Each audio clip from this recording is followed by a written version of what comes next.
Bey, ocağın başındayız. Bu ne sıcak?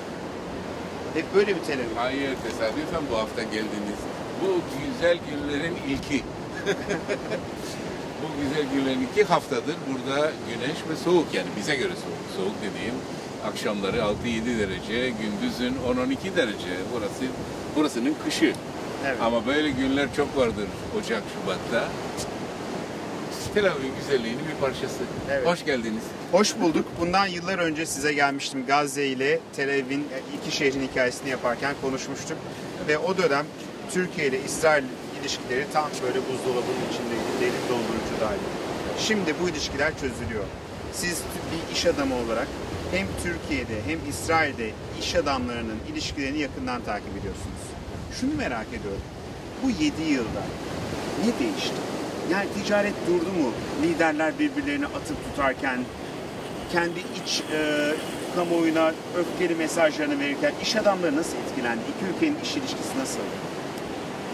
Şimdi çok tuhaf bir şey oldu. Yani iki ülke arasında normalde gelişmeyen bir şey. Hatta bugünü andırıyor.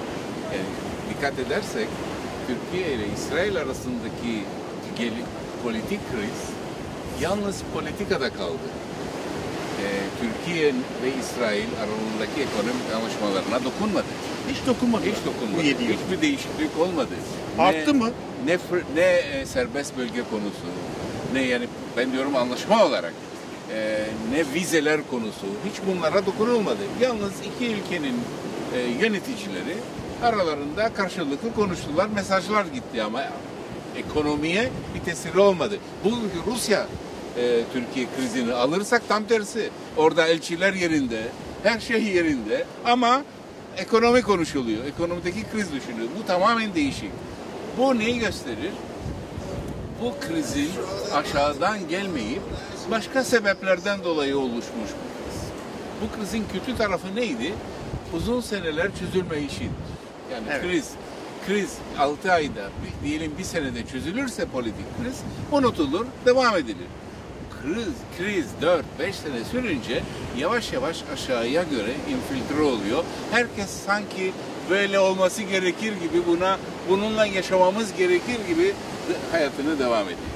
Ekonomiye gelirsek iş adamlarına tesir etmedi diyemeyiz. Bence iki ülke arasındaki ekonomi hacmi büyüdü.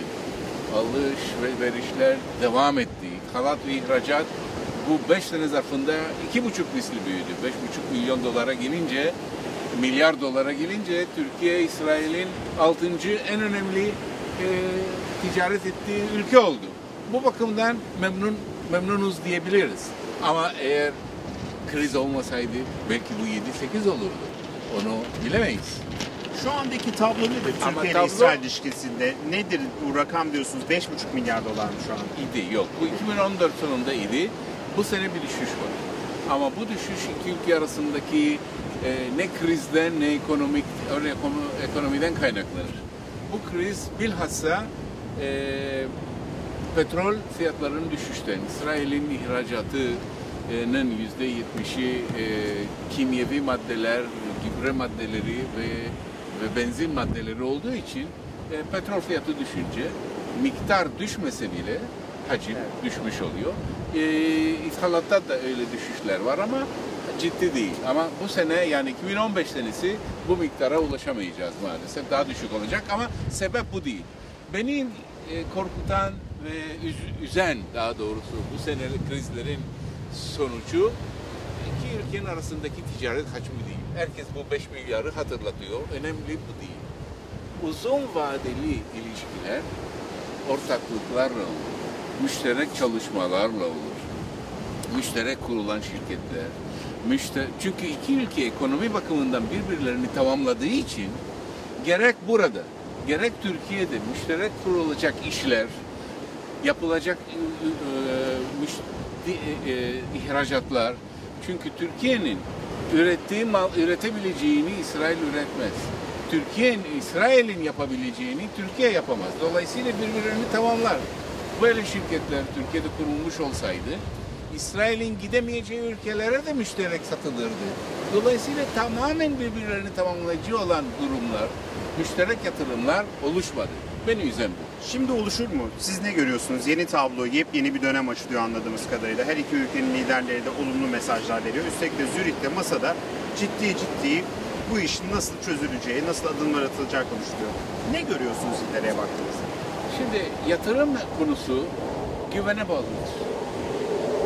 İki tarafın arasında güven oluştuğu gün, ki bu daha çabuk olabilir. Tabii İsrail yatırımcısı bunu bekler. Bence çabuk bir şekilde olacaktır. En büyük, en önemli, en kısa tesiri turizmde görebiliriz. Turizm. Turizm. Çünkü mesela Rusya krizinde en çok etkilenen bölgelerden biri de turizm oldu Türkiye'de.